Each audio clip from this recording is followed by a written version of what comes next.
អឹងលីពេងសូមផ្ដាំទៅឯកឧត្តមអៀងសុពណ៌ឡែតជួយបញ្ចប់វិវាទខ្ញុំឆ្នាំ2025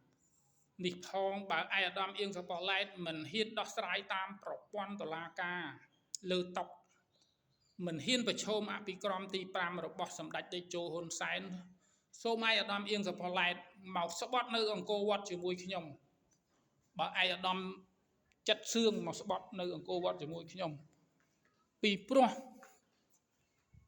មិនហ៊ានប្រឈមមុខនឹងការអនុវត្តតាមតុលាការ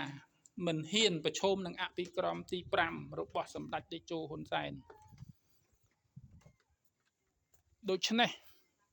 គួរដែលបញ្ចប់វិវាទនេះនៅក្នុងឆ្នាំ2025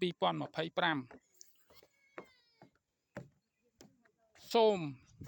ឯកឧត្តមអៀងសុពណ៌ឡែតមកស្បត់នៅអង្គរវត្តជាមួយខ្ញុំករណីទិញដីជាង7ហិកតាដើម្បី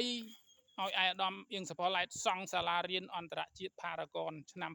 2018កម្រៃជើងសាររបស់ខ្ញុំតែ$85,889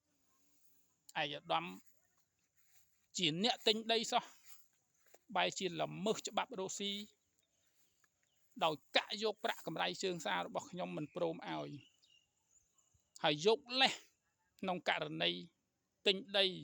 សហគមន៍និងដីសម្បត្តិសង្គមកិច្ចរដ្ឋចែកយោធិននិងពលរដ្ឋភូមិមនោសុខនិងភូមិចំការមូនឃុំតកែនកោះស្លាខេត្តកំពតមិនបាន145ហិកតាគឺបានជិត20ហិកតាឲ្យឯកឧត្តមអៀងសុពណ៌ឡែតទូទាត់ប្រាក់រួចរាល់ផ្ទេរសិទ្ធិមិនមានពាក់ព័ន្ធនឹងប្រាក់$85,889ករណីទិញដីសង់សាលារៀនអន្តរជាតិផារ៉ាហ្គននៅភ្នំពេញនេះឡើយរឿងវិវាទនេះគួរសម្ដេចហ៊ុនសែនជាអ្នកបញ្ចប់ឆ្នាំ2025ព្រោះឯកឧត្តមអៀងសុផល្លែតជាអ្នកយកឈ្មោះសម្ដេចរំលោភអំណាចក្នុងប្រព័ន្ធតុលាការដូច្នេះអ្នកដែលទំនួលខុសត្រូវបញ្ចប់វិវាទនេះគឺសម្ដេចតេជោហ៊ុនសែនបើឯកឧត្តមមិនហ៊ានប្រឈមអភិក្រមទី5ឬក៏អភិក្រមទី5ដឹងហើយធ្វើមិនដឹងសូមឯកឧត្តមអៀងសុផល្លែតមកស្បត់ជាមួយខ្ញុំនៅអង្គរវត្តបើឯកឧត្តមជាមនុស្សត្រឹមត្រូវមកហ៊ានស្បត់ជាមួយខ្ញុំនៅអង្គរវត្តសូមអរគុណ